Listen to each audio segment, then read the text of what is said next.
What'd you think of Phil's performance with the press today? Well, it was certainly a different Phil Mickelson. You think back to the first time we saw Phil Mickelson, at least on the PGA Tour stage, with the popped collar and the saccharine smile and winning with so much, it seemed like joy for the game of golf. And then you sort of look at him there, sort of dark and sullen.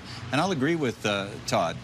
Look, he was defensive, he was dismissive, he was evasive. But it turns out when you try to take a flamethrower to the very PGA Tour that provided a great stage for you to amass unimaginable wealth, and then when you talk about the tour that you're defecting to in such a way as you call them scary, and I'm not going to use the words that begin with M and F, and then you talk about their horrendous atrocities merely as leverage but not with horror, and then you come back to a PGA Tour sanctioned event here, you're going to get some difficult questions. He talked about how he has respect for people with differing opinions, but it wasn't evident at all. Again, he was dismissive, he was deflective, he was defensive. And I've seen this side of Phil before. Todd's mentioned his run-ins with controversy and how he sort of evaded them in the media center. But there's one time that he didn't really get away with it, and that was at the Ryder Cup, where Paul McGinley over here was the captain for the winning side. And Phil Mickelson in the media center that night really did, I thought, he tried to take down Tom Watson.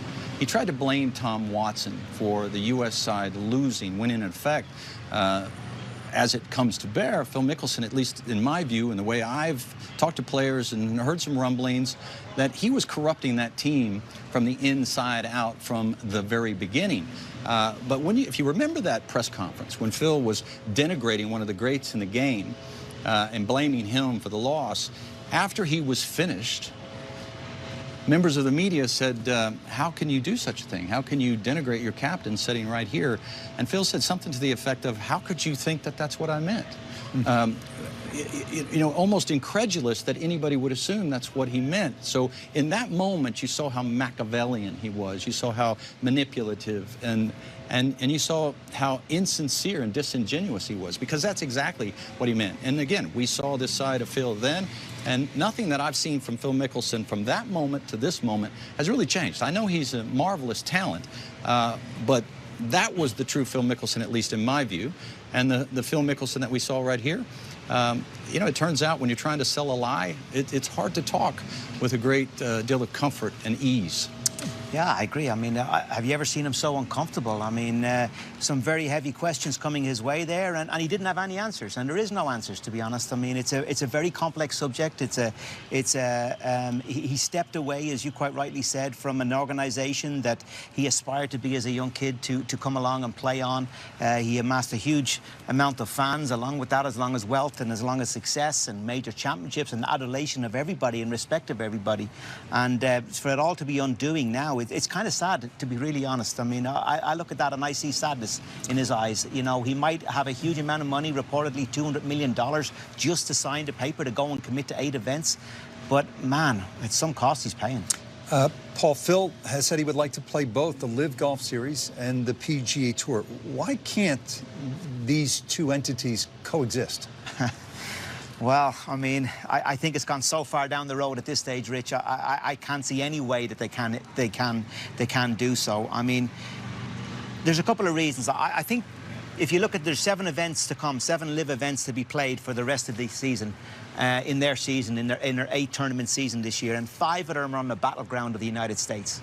So they're coming into the backyard of the PGA Tour and in direct competition on American soil, going up against the PGA Tour. You know, that's a very, very aggressive approach, certainly as coming out in their very first year. Ultimately, what will determine it here more than anything else is going to be economics. You know, economics, certainly there's tradition, and, you know, there's a human rights issue, and you've got all of these issues that are obviously very clear and very prevalent as well. But economics will generally dictate to a large extent. And on the one side, you have the Saudi-backed league, and they are also answerable to economics. I understand, you know, it's not just, there is sports washing term involved there, and I get all that, but there's also economics as well. And, you know, when you consider the economics of what they've done already, they've bought Newcastle United Football Club, a Premier League club over in the UK, one of the most supported clubs, next to Liverpool, next to Man United.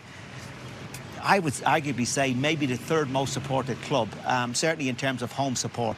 A huge club. They paid £300 million for that.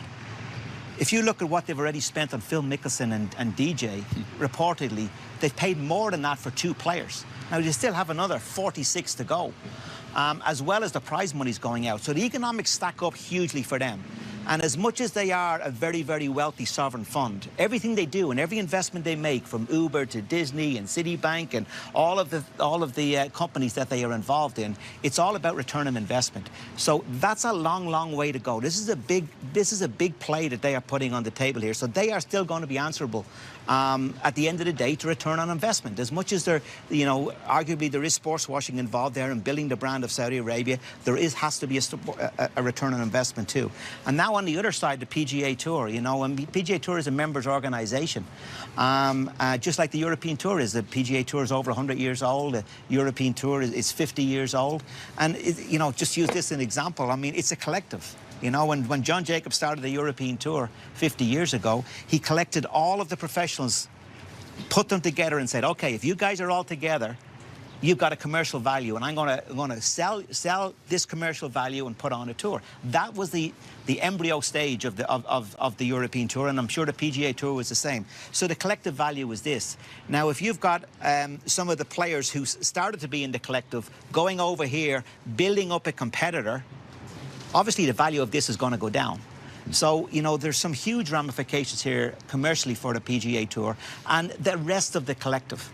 And it's not just the collective of the guys who are on tour now, the young kids coming through and what their pathway is going to be. So we're talking about some huge issues here that we've got to deal with.